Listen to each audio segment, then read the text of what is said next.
zombies and mummies. It's an all-out assault. If you want to survive the night, better come down to the vault.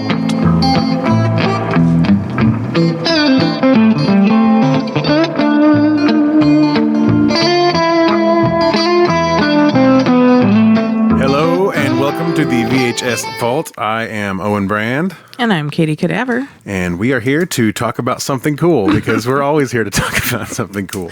Yes, we are. Although this time I have to say, with all honesty, this may not be as cool as some of the other stuff we've talked about.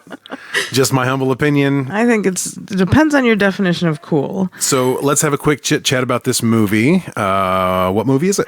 We are going to watch, or talk about, we already watched it, talk about Monster A Go-Go from 1965. It's a Bill Rebane film, his first one, and it's kind of shitty. And he thinks it's the worst movie ever made, but I'm going to be honest with everybody about why we're doing it. So I won a Blu-ray box set, Bill Rebane, Weird Wisconsin. I won it from the Shameless Picture Show, did a drawing for it. And it's been sitting around, and I haven't watched any of the films in it. And Bill Rebane made movies in Wisconsin, so I thought, well, we should grab one of these movies and just talk about it. And super truthfully, we couldn't get together and watch a movie, so we had to watch something that we could each do remotely. Yep. In our respectful locations. So I had the Blu-ray and it was on YouTube for you to watch. So we just picked it, and it's his first movie, but it's kind of a shit show. But I think it's like actually kind of a cool building block for us to explore more of Bill Rebane's work, because I think more of what he did is definitely up our alley. So 1965, when I heard the title of this movie, I was immediately intrigued because Monster A Go-Go sounds really cool, sounds really hip, sounds really 60s. And then when the intro sequence kicked off and the music came in, I thought the audio sounded terrible, but I loved the song, and I was like, man, this is getting me in the mood. This is going to be like one of those teenager monster movies. It's going to be super dope. That's what I was thinking when I first saw this intro. So I'm going to play the intro music if that's all right. Yeah, please. All right, here you go. Intro music for Monster A Go-Go. So visually, you see like a galaxy and like an astronaut walking on this painting of a galaxy. It's supposed to look like he's walking through space. I need a poodle skirt for this. It's very, very that. Yeah, these effects are wild. Ooh-wee. And I even love the title, Monster A Go-Go, there with the creepy lettering. I was like, man, we're in for something cool here. No. Don't get your hopes up.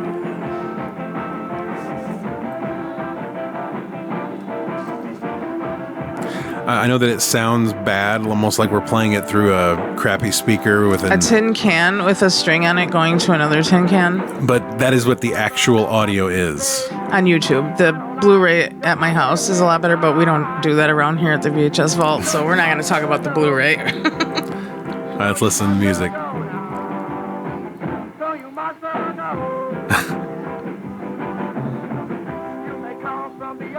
I absolutely can imagine being parked at the drive-in and, thinking we're going to get into something fun. Yeah. It's a makeout movie, so you don't actually have to watch it.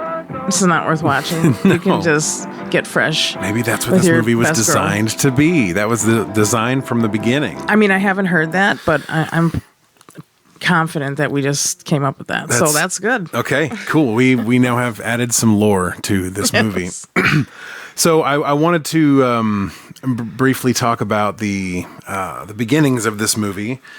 And I think that you've got some things that we can talk about that are maybe not necessarily movie specific, but some stuff that happened behind the scenes. I have pages of notes on this Look, thing. I do too. Okay, so between Katie and I, we've got probably 20 pages of notes on this 20, movie. I don't know about that. I honestly do not believe there was even that many pages of actual script when they made this movie. Truly don't believe it. But look at all these notes. I was drawing pictures of the monster. I got all these notes written in different, and then at the end I wrote some stuff with some really bad language that we can talk about here in a little bit. But yeah, so the movie starts off rough. It starts off pretty rough. What we get at the beginning is a monologue by like a narrator. Yeah, there is a narrator throughout, which is like real hokey, in my opinion. Yeah, and sometimes you get the narrator, but then sometimes you get like the radio station, so you never really know which one's which. Like one of them's the narrator, and then sometimes you get this news off the radio, so it's like very, very confusing. They did not believe in plot development. They just thought they'd just tell you what was happening. Look, this thing was thrown together. And you want to talk about stuff I know about this movie? I probably know more about how they made it than really about what it's about, because it didn't make a lot of sense. No, but, it didn't make a lot of sense. Yeah, that's because in large part, Bill Rebane didn't finish this movie. Yeah. So he kind of sold it over to Herschel Gordon Lewis, and Lewis finished it with it was like 80% done, apparently. He finished it with a few scenes and the music, and then ultimately the title. Originally, it was not this. It was Terror at Half Day was the original title of this film. And it was supposed to be like a really serious sci-fi flick, but it just never came to be. I think it was too hodgepodge put together and not finished. And I don't know, the vision was not seen through, I guess. So I have a problem with something in this movie, and it is the audio. Just one thing? Well, I'm just going to start with something simple. So right here at the beginning of the movie, at 2 minutes and 30 seconds in, you get the first example of how bad this is going to sound. Mm-hmm. Now, if you've listened to other podcasts of ours, you can hear the quality of the audio. You can hear that we can actually get relatively decent audio feed here. This is the same exact feed. However, the audio that we're getting from the source, even on the Blu-ray version, which there is an upload of portions of this from the Blu-ray, it still sounds just like this. And I don't really know how to explain it other than just to let you hear it. In the scene, you have a cop sitting in a cop car talking on the radio with somebody, and this is what it sounds like. Over and out. In a wooded area not far from the Space Agency There's your narrator. Laboratories in Chicago, observers reported that a strange object had fallen to Earth. Now listen carefully. This is Patrol 2 to Connors. Come in, Connors. Over. This is Connors. Come in, Patrol 2. I've spotted something. Looks like it might be our stray lamb. I'm going down to have a closer look. Roger, Patrol 2. You may have found something. Was it the space capsule? The space capsule. So one of the funny things here is that every time they do audio in that field, that's what it sounds like. Because they're just trying to do it over the radio? Make it sound like it's over the radio? Even when they're standing in the field talking to each other, you get that weird echoey hollow sound. Whereas if there's a video part of the movie, probably because the way it was recorded was piss poor. And they didn't do ADR very well back then, if at all. So, well, I mean, they had to, but they didn't. Do what now? ADR.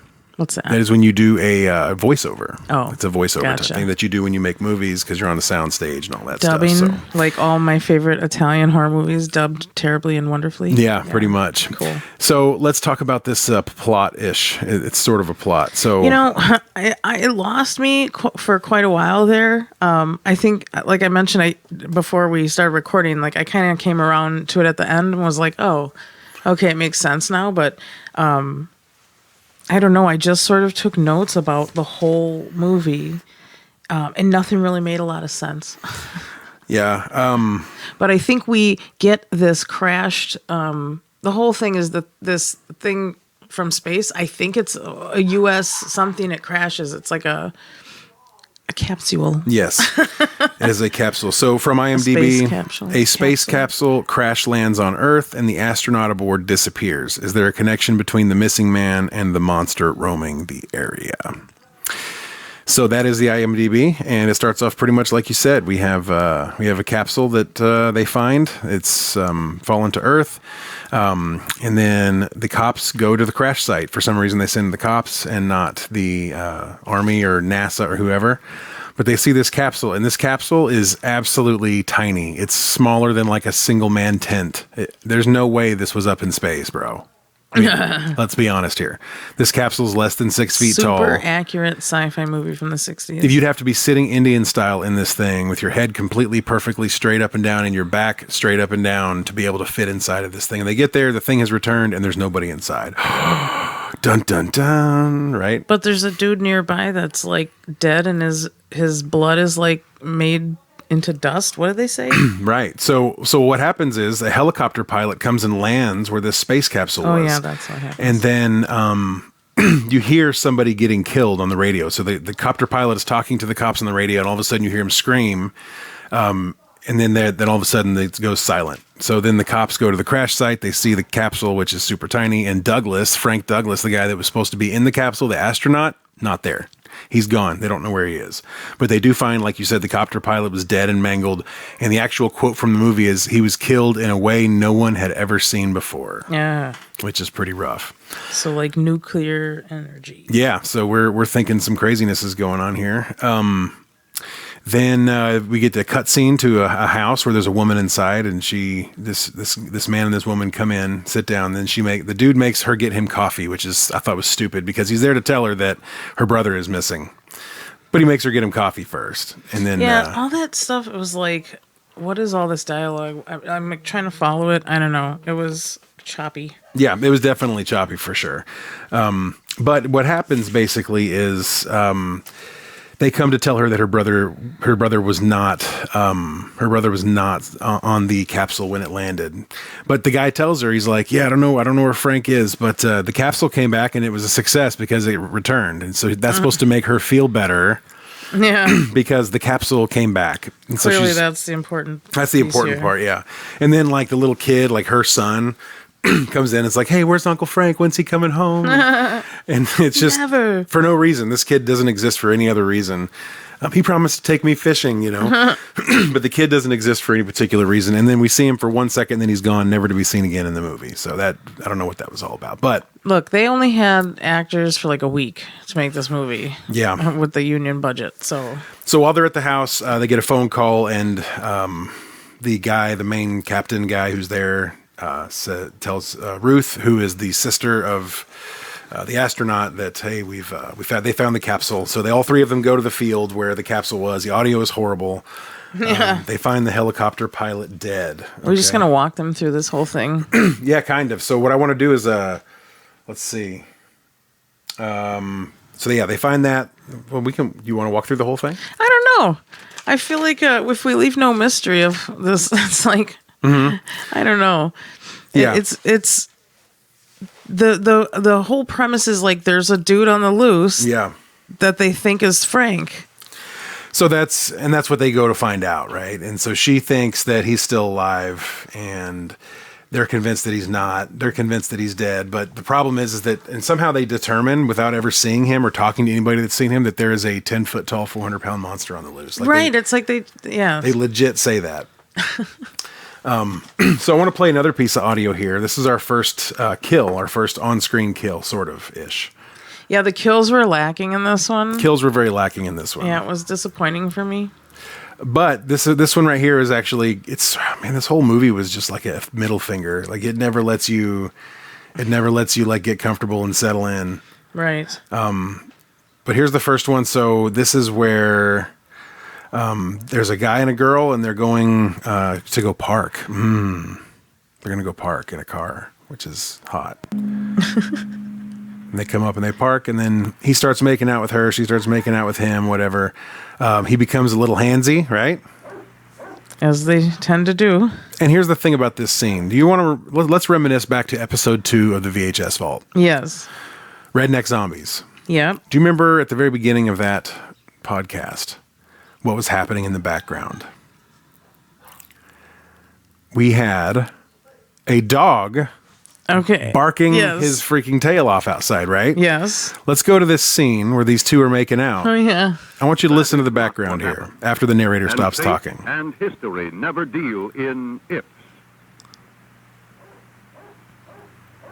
So the scene is just two people making out in a car, and it's very sensual, and get this effing dog barking in the background. Like, look, they're just making out. And that's your sound. Oh, I thought maybe the dog was barking because the bad guy's coming. And that's maybe true, but they never explain that. No, in any way. But there's straight up a dog just barking. And they don't notice it. They don't pay it any mind while they're making out. Right. Here's where he gets handsy with her, and then she gets out of the car. She pushes him off, gets out of the car, and then this is your first sort of on-screen kill. There he is. There's the monster. tall drink of water. And that's it. That's all you get. And then the army guys show up, or the army, or And it's a body with a sheet over it. yeah, Like, no kill. that doesn't count as a kill to me. We were talking about this. Do you want to see a real kill? Yeah, Let's let's just jump around on this one. we can talk about a real kill. Let's do that. How about let's go to see where Dr. Logan gets killed. So I don't know if you remember this, but this is actually an on-screen kill. I think it's the only one. And he's going back to investigate this murder, basically, right? That's what he's doing over there? Yeah. So he's With going his gun that picks up, what do they call it?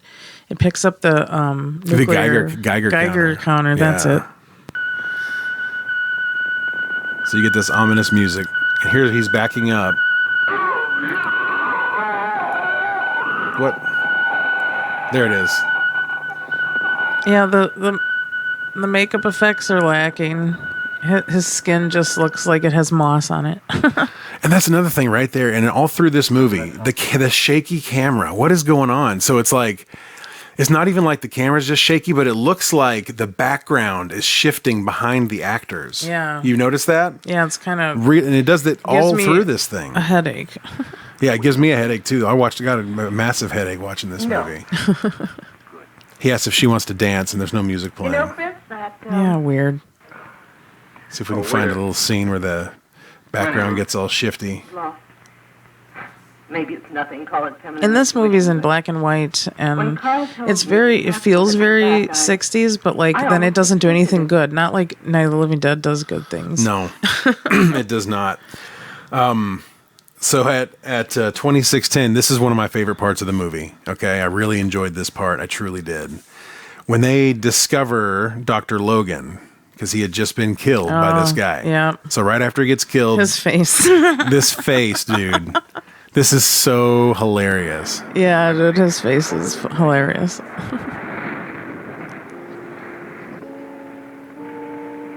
They're just like, damn, dude's dead. Take a look at this. Yeah, see? I got killed. Yeah, that's a cop is down the road, see? That's rough. His face is crooked as hell. So a lot of what we see in this movie is just weird cuts from different parts of this movie that mean absolutely nothing, and they don't have anything connected with one another. And there's this one scene I remember, and I didn't remember the timestamp on it, but a girl's car had broken down on the side of the road. Oh, yeah. Right? And then this truck driver comes up and comes up to help her, and he's like, "Why are you in the middle of the road?" She's like, "I need some help." So he helps her. He puts gas in her car, and he had the gas can in the cab of his truck. So like, handy. He's driving around inhaling gas Just fumes, just waiting to find this hot chick. Suspend your disbelief. Yeah, so he finds this hot chick, fixes her car, and then like they're playing the suspenseful music and shit. But she just gives him a kiss and says, "Thank you for fixing Oh, yeah, your car." she totally does give him a big ass kiss. Yeah. And I was like, dang, she did that. Yeah, and then like the music goes away, and then the guy gets in his car, and they both leave, and there's nothing to do with the plot. There's no flashes of the monster. There's no like, hey, this is a point where something bad might happen, but we're going to give you a teaser. It was nothing. It was just a Get random. something sexy in here. This is 1961. It could have sexy. been from a completely different movie, a small portion cut out and put in this, and it would have made as much sense. Yeah, it was weird. You could have Served on cut the purpose. last 3 minutes of Beverly Hills Cop and spliced it in, and it would have made as much sense as this did. Wow. I want to see that now. Will you do that for me? You want to do Beverly Hills Cop? Well, I'll splice No, it I in. want you to splice it in. Okay, I'll splice in some Beverly Hills Cop right now. All right. Okay, good. Yeah, so many things happen. They do all kinds of stuff. Then one of the things that bothers me the most about this movie. Wait, before you say it. Oh my God. Oh, can you hold? Yes. I just want to say, as we move forward and talk about this movie, I'm excited to see how this compares to Rebane's other films, like in the 70s and 80s. Yes, because I have heard good things about some of those, and Yeah. you have some of those in your Blu-ray set. Yeah, they're all in there. So yeah, we're gonna do that. Yeah. We're gonna revisit him. So I just, as we move forward, I want to think about that. Like, how is this going to compare to what we'll see in the future? Okay, now what were you gonna say? So look, okay.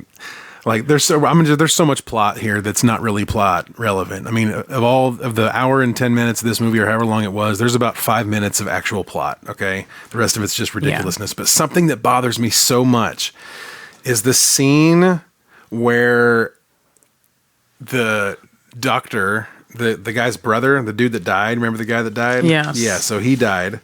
Logan died, and then his brother comes back. Now this is interesting because his brother came back 4 years later when they finished the movie. It's the same actor. Yeah. But he looked so different when he came back to finish it that they had to kill off the other guy. You got to put in a side-by-side.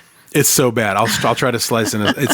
He looks so freaking different. But the problem I had was this guy had apparently captured the monster at some point days before and had him stored in a storage room. Yeah, like what? What? Yeah, how do we get there? Okay, and so he goes downstairs because he thinks that he can pump enough of this radiation antidote into him to get him to be better. So he goes down there, and then there's this scene where the monster has destroyed the lab. Okay, now what I want to do is I want to play this scene for you real quick. You're not going to be able to see it, but you'll hear the narrator. The narrator is what you want to listen to. He tells you exactly what's going on, and then listen to how... You will be able to see it if you're on YouTube. Yeah, if you're on YouTube, you'll be able to see this for sure. But listen to the finality with which he describes the state of the equipment in this lab. It's very important, and I think that you'll find it interesting. Everything used to make the antidote was in wreckage by the time Logan returned. Any chance that might have existed, any hope that sufficient antidote might be compounded to have a lasting effect, all this vanished with one sweep of the monster's arm. All of it. No chance. Wow. Any chance that anything could ever be synthesized in that lab again was wiped out eternally, right? Well, having to do with that antidote for sure. So, without skipping a lot of plot, they've been pumping this astronaut full of juice before he went up in this craft so that he could withstand radiation. So you've just heard they had this antidote. Now this is a weird part. This antidote, they tried it out on animals. And the pig. And it turned the animal 10 times its normal size. Oh, yeah. And then he started killing all the other animals. Yeah. Oops. So that's what they decided to use on this human. Yeah. Because why not? Right? Because why not? That sounds like a great idea. So that's what they're trying to say. And they can't fix this monster. They can't help him. They can't stop him without this antidote. But any chance that antidote ever gets made again, wiped out forever with one swipe of the monster's hand. Right. Now I'm going to fast forward a little bit to another part in this movie.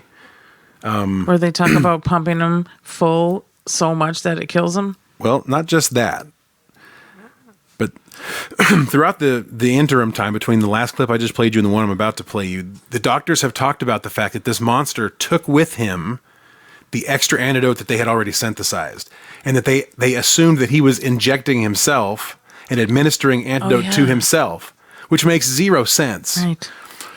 But he has the only antidote that's left, right? That's it. There's no more. But I want you to listen here because they get an idea. Let's have a listen. In the city? Yes, sir. He got there in his truck. The driver got from... Audio's terrible. How the hell are we going to find him now? They can't find the monster. There's over 5 million people in the city? According to the computer, the danger zone should be 20 to 25 feet. Nora, how Listen. long would it take to mix up 3,000 cc of the antidote? Not too long. Do it. Do Get it. it to me immediately. Not too long. So this whole movie, the problem that they've had is that they weren't able to stop the monster because he took all the antidote. And now he's like, hey, how long would it take you to synthesize some of that? Oh, not long. Not long. That's 3 liters of this stuff. Can't believe we haven't already been on top of that. Bro. And here's the real problem is that both of those scenes were shot in the same filming of this movie. Mm-hmm. It wasn't like one was filmed in 61, one was filmed in 65. Yeah. It's No excuse. Mind numbing. It's mind numbing. I also have another problem with this movie. You want to know what that problem Yeah. is? Hit me with it. Why are the girls who are laying out on the beach, suntanning, wearing long pants, all of them, except one chick? They're all wearing long pants. Well, are any of them redheads? I am not sure because it's in black and white. But I've queued this up, and we're going to look at Long Pants Girl. This is also a scene that was added after Rebane relinquished the film to Herschel Gordon Lewis. So this is one of his scenes.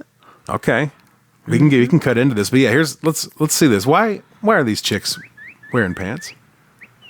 They're laying out in the sun. There's this one chick with a polka dot bikini on. The rest of them are all wearing these long ass pants, and I'm severely bothered by this. Doesn't make a lot of sense, does it? Look at this. Here comes dude just doo-dee-doo through the woods. So do you like this audio better, or do you like the killer music from Decapitated better, where he was? This skipping is through the better. woods? This is fucking better. I will listen to this weird sounding 60s sci-fi shit. So look at all the girls with pants on. What the hell? They're all laying out in the sun with pants on. I'm bothered. Well, the one is even in the shade, so Yeah, she's in the shade. What's going on here?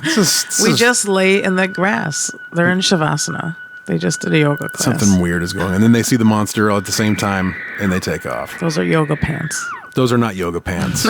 Yoga wasn't even a 60s thing. yoga pants. Yoga's been a thing for centuries. What do you mean? It has not been a thing Not that here. has happened in America. Not here. I'm just saying. That's what's going on there. I'm explaining it for you. This is so dumb. This whole thing is dumb. So I have Another dumb movie that we did. I Shit. have a WTF moment here. Oh, the whole thing was WTF for me, but yeah.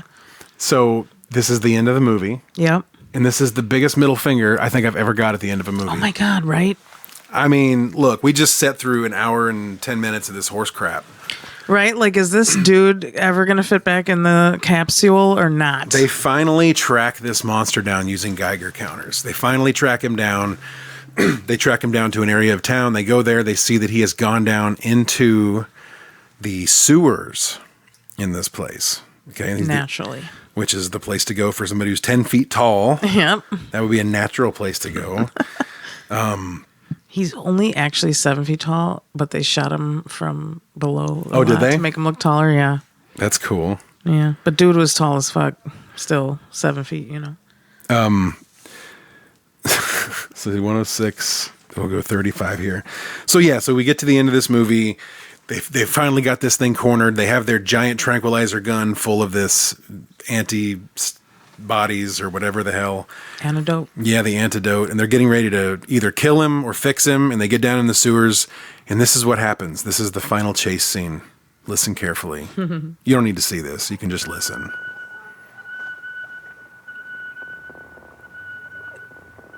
They're all walking through the sewers with guns and radiation suits on.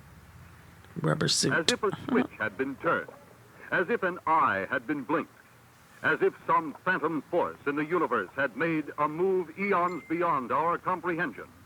Suddenly, there was no trail. There was no giant, no monster, no thing called Douglas to be followed.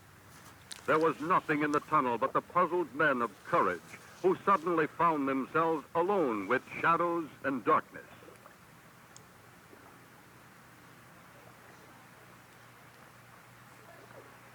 What?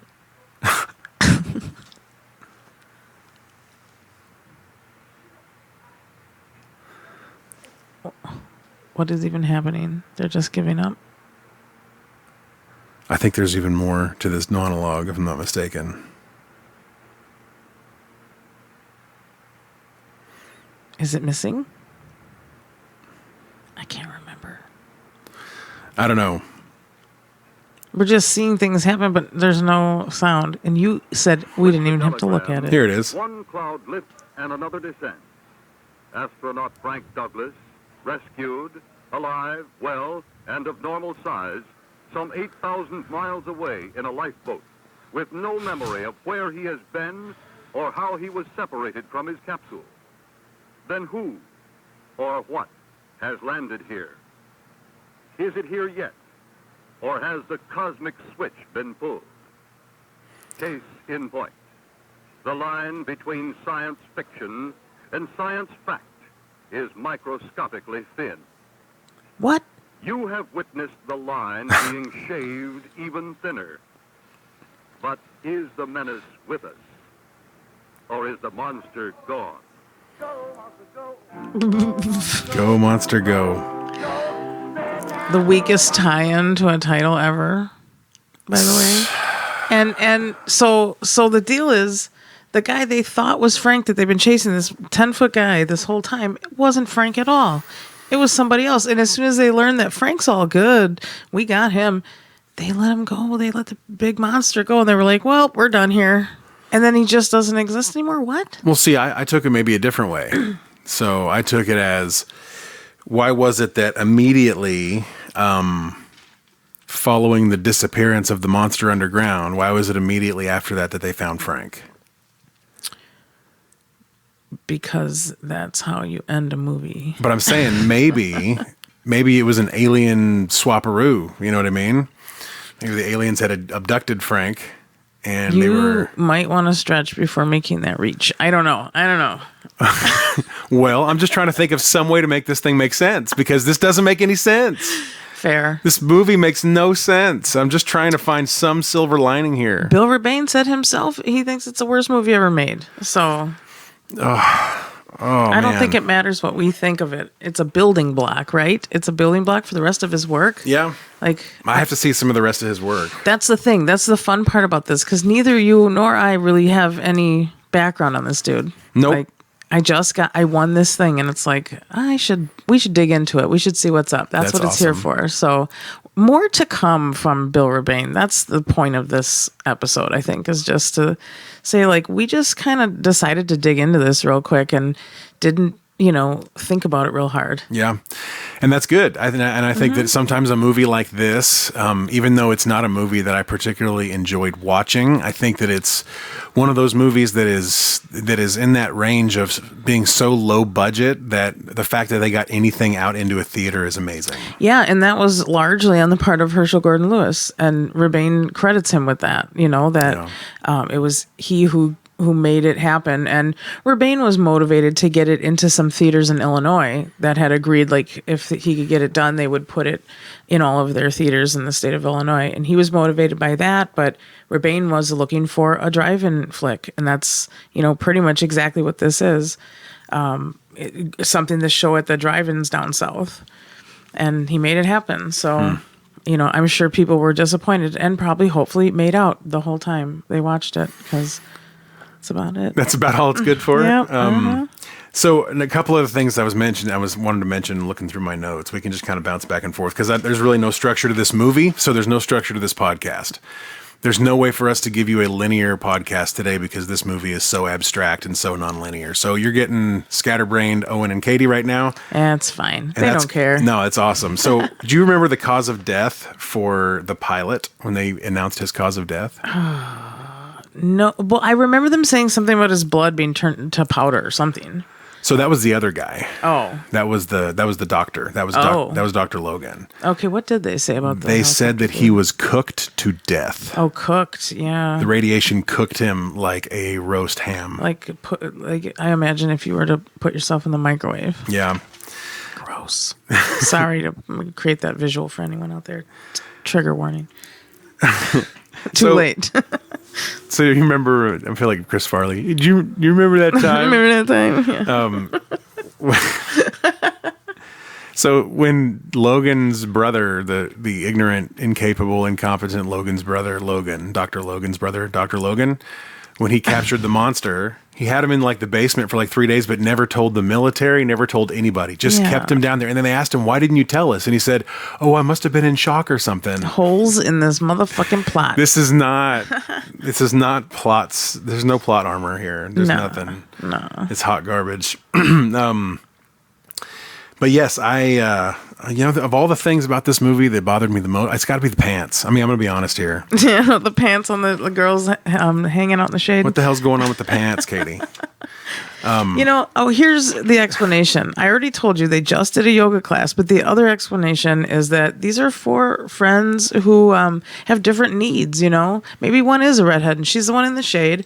The other 2, I don't know, maybe they're on an antibiotic and they can't be in the sun right now. Or, there's a lot of explanations for why they're wearing pants in the park. I think you're just a little too concerned that women are not pantsless. Hey. I can appreciate women with pants, just not in this context and not in this movie. There was no titties. The titty count was 0 in this one. And I have a problem. Maybe it's because the movie took so long to come out, but I was thinking like when I was listening to the intro music and then watching that first dance party, I was like, man, this feels very, very 1950s. Like a titty could just slip right out. This feels like a 1950s exploitation film, Yeah. And then, like, it didn't end up being that at all. Then I was kind of sad because it came out in the mid 60s and everything else just kind of felt weird and out of date. Like I said, it had that 60s movie feel for sure, but, good things didn't happen with it. It wasn't a Hitchcock flick, it wasn't anywhere near any of that. You know what I want to do? I want to go back and watch some surf movies from the late 50s, man. Yeah. Some of those surf movies were so good. Not that has anything to do, but I just don't want to talk about this movie.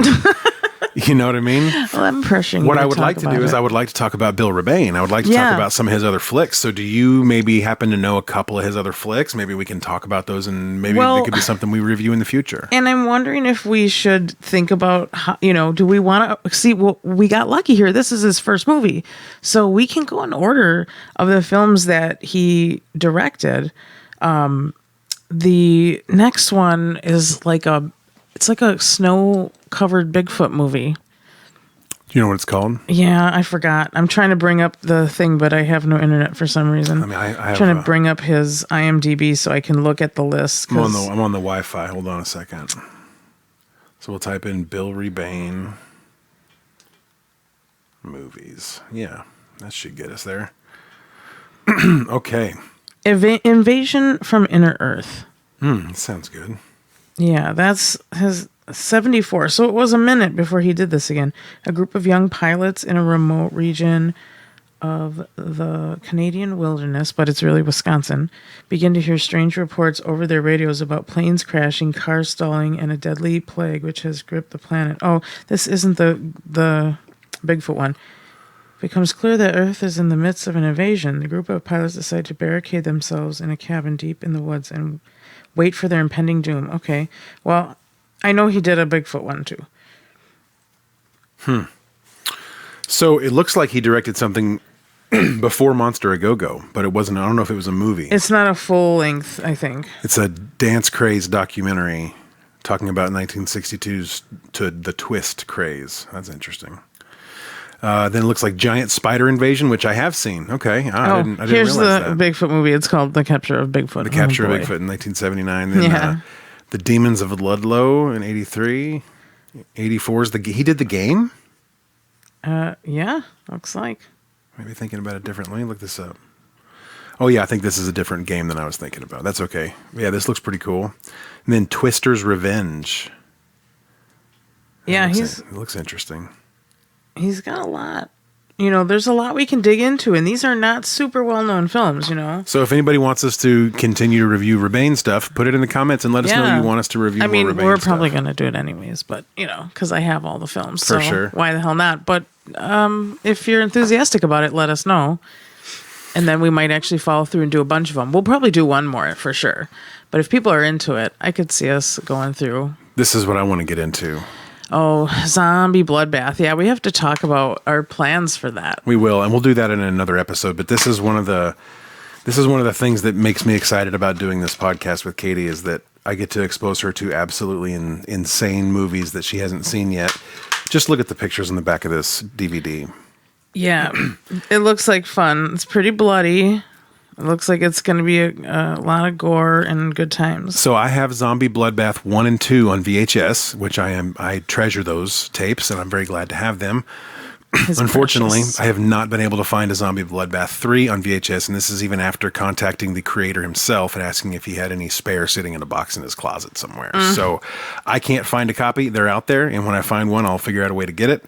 So in order to watch the movie, firstborn, you want in order to watch the movie, I had to buy a Zombie Bloodbath set. So it has 1, 2, and 3 plus some special features and stuff. So that is on the horizon at some point in the future. We're not getting around this. We're definitely doing these films. It has to happen, but. Yeah, so let's talk real quick. Special effects, nothing much to talk about here in this movie. There's nothing. It all looks very cheap and nothing. Yeah, nothing there for me. Yeah, there wasn't really anything. There wasn't really any kills, so there's not a lot to talk about there. They filmed this movie in Chicago. That's something. I got some bits of trivia. The Ronald Reagan one, what I thought was so interesting, that Rebane was like with his, I don't know, his publicist or somebody out in Chicago, and they ran across Ronald Reagan and got him to stop and talk to them about this movie. And because he mentioned that June Travis was in the film, Reagan was like interested in being in the movie. But the investors were like, nah, this dude's a has-been. We don't want him. So Reagan didn't get to be in this film. So Monster A Go-Go could have starred Ronald Reagan. Yes. As who? Who would he have played? I assume one like Dr. Logan or somebody. I'm not sure. Wow. You know, this movie, there were so many characters you just didn't know their names. It was just like random people that all of a sudden were important, and then you never saw them again. Yeah. Like one of the army guys came in, and he was the biggest important guy in the world. You learned his name for a second, and then you never saw him again. And that's what they did in those for these independent movies was to get like actors that were big, like in the 40s, that people knew the names of, and get them their names on the screen, even if they had the smallest part. They came on the shoot for one day, you know, they get their couple scenes or whatever, and it's like their name goes huge on the screen because people recognize it. And that's how the indie filmmakers would get, you know, more people to watch their movies. So they give them stupid little parts or quick, you know, what they could afford them for, you know, half a day. Yeah. Get 3 scenes maybe. Well, I think, you know, one of the cool things about that is that we got reintroduced. I mean, if you think about some of the reintroductions we've had in movies, like one of the biggest ones I can think of, and this may not be particularly pertinent to this movie in particular, but John Travolta didn't do a movie from like 1985 to 1993 or whatever. Oh, really? He was completely out of the movies. He was a has-been, nobody, just like the Reagan story. And then the guy that brought him back into the movies was Quentin Tarantino for Pulp Fiction. That was the first movie he'd done in almost a decade. Really? He was what? So Urban Cowboy was like When did 1981. he? Okay, yeah, but he did like Look Who's Talking and shit. Remember That was after. That was after Pulp Fiction. Yeah, I think so. Yeah. No, Hang on. I don't think so. I remember seeing Pulp Fiction in the theater, which means I was old enough to see it in the theater. Now I'm going to look this up. This has nothing to do with this movie, and nobody cares. I'm going to catch Owen in a lie right here. John Travolta movies. Hang on, we're looking this up.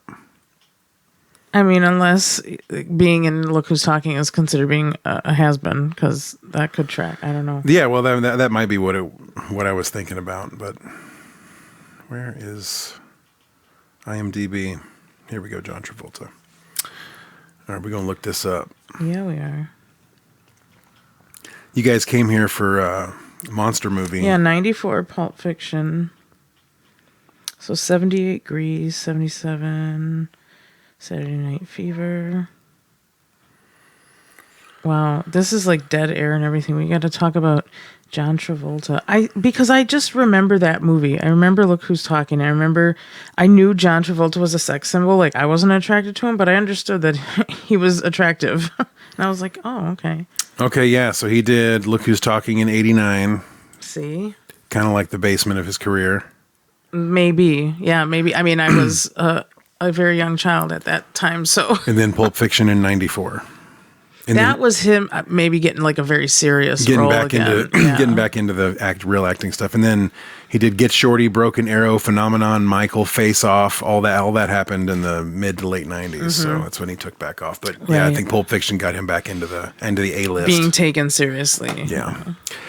Well, cool. Well, I'm glad we talked about John Travolta. Yeah, that was important. Yeah, I think we really needed to cover that. That's really, really critical stuff right there. Especially for things related to horror movies. So did you like anything about this movie? I mean, really, not necessarily about Rebane or was there anything about the movie you particularly liked? Maybe a little bit the music. Yep. That's my thing too. I like the music and the dancing. Yeah. And that took up about a minute and a half of the movie. I like the pants on the ladies. You do not like the pants on the ladies. Stop it. Let the ladies wear pants. Ladies ain't wearing pants. We're gonna have a problem here. Ladies can wear the pants. It's fine. Well, what I didn't like about this movie is all of it. Ladies were wearing pants. So stick it. And no titties. Yeah. Count 0. No, 0. We hit 0 on the TC. And that's okay. They aren't all going to be winners. No, not all movies can be awesome. But would you recommend this movie to anybody? I mean, just a casual recommendation, or if you were saying, hey, you need to, if you think, if If you think Geely is bad, you need to check out this movie. I think for someone who would cut me off in traffic, I would recommend this film. Any of the haters out there, like, I hope you have to sit through this with your eyelids taped open. Wow. It's not that bad. It's actually not that bad. I No, don't know. it's bad. I It's fell bad. asleep watching it several times, but the first time, I think I dreamt during it, and it was weird. So my dreams were better than the actual movie. I wish I could remember them, and I didn't write them down like you always tell me to Got to do. write your dreams down. I know, I they may forgot. turn into another Monster a Go-Go movie. Yeah. You know, this is probably his dream, and this is the perfect. It was probably better. I don't remember any of it. I just remember the vibes. Dude, there's so many good 50s exploitation horror movies, like with teenagers and kids, and so it's just there's so many good ones. And this is I just wished this was that, and it wasn't. Yeah, it was weak sauce. Yeah, I wouldn't recommend this movie really either. But I think it's honestly, if you want to go down a rabbit hole of watching low budget stuff, then this is one you should probably put into your watch list. Well, and apparently, Way down on your watch list. This thing still has legs because we're talking about it, Yeah. and that boggles Rebane's mind. He said it in interviews before that he doesn't understand why this thing is still a thing. Well, but I think the curiosity is that the movie of this caliber and quality got into a theater at all. That's what blows my mind. Just on the audio alone, they couldn't. Like, if I was a theater, I would think that half the people there would be walking out halfway through the movie. I don't know. It was the 60s, man. Yeah. They had low expectations for Or if audio. I guess if it's a drive-in movie, they're not going anywhere. They're making out. eating popcorn, I and making. told you. Okay, all right. Hey, I stand corrected. Yeah, that's what happens now. So, what are we doing next? We got any other movies on the horizon? I know we talked a little bit about the zombie bloodbath. I don't know. I think maybe we should have another battle. Maybe we should do a John Travolta marathon. Nah. Was he in any horror things? Anything scary? Yeah, he was in, what was that? You know what he was in? What? He was in Battlefield Earth. What was that movie? Don't know. Hold on. You're losing me now. No, it's the Scientology movie. Oh, boy. Don't know. I think it was Battlefield Earth. Is he a Scientologist? Yeah, With dude, Tom he's Cruise? he's big Weirdos? time. Battlefield Earth. Yeah, he's him and Tom Cruise are the two most high profile Scientologists out Sounds there. like a bad time. Battlefield Earth is widely considered by many, along with Monster a Go-Go, to be the worst movie ever made. Well, I'm not sure if I can handle another worst movie ever made. We're never watching Battlefield Earth on this channel. Okay, good. Unless somebody wants to donate $100 to our Patreon, which we don't have. I have a Patreon though, and you can, If you want to donate $100 to Yeah. Candy's Patreon, you go right ahead. if you want to do that, I got prizes for you over All right, there. So. $100, and we will review Battlefield Earth. Please don't. I don't even want the $100. Just for the love of God. I'll take a picture with Battlefield Earth Okay. and minimal clothing. All right. You heard it here, folks. $100. Let's get it. Patreon.com/Katie Cadaver. Go do it now. There it is. is. It's actually, you can only subscribe for $20, but also send me a DM, and if you want to PayPal me $100, we're in. That's Katie with a K and Cadaver with a K. That's right. Awesome Katie K and Cadaver with a K. Thanks, Owen. With the O and the B, the brand. I had a good time talking about this movie. I had much more fun talking about this movie than I did watching it. Same. It's depressing. We watched it separately and had no fun doing it. I didn't put in a spoiler warning at the beginning of this because I don't think there's anything to spoil. There's just no plot. But what I'll do is I'll splice it in. We'll put it at the beginning. Maybe I'll put a disclaimer at the beginning. Just put it here, because that's what this movie is. Oh, by the way, after we've already talked about it, we're going to spoil it for you. Everything is out of order. Might as well do the spoiler warning out do of it order at the too. end. Fuck it. All right, fuck it. We'll do it. Here comes the spoiler warning. Click. Spoiler warning. This is a spoiler warning. We're going to ruin the movie for you. All right. That was fun. Thank you, Katie. You're welcome. I am Owen Brand, and that is Katie Cadaver over there, and we are... The VHS Vault Podcast. We've got wooden stakes for all the vampires. And you can melt those zombies with salt. We've got silver bullets for the wolves. We've got it all down in the vault.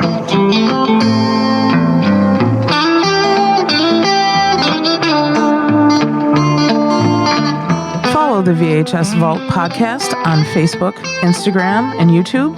Subscribe and rate us on Spotify, Amazon Music, and wherever you listen to podcasts. You can also email us, vhsvaultpodcast@gmail.com.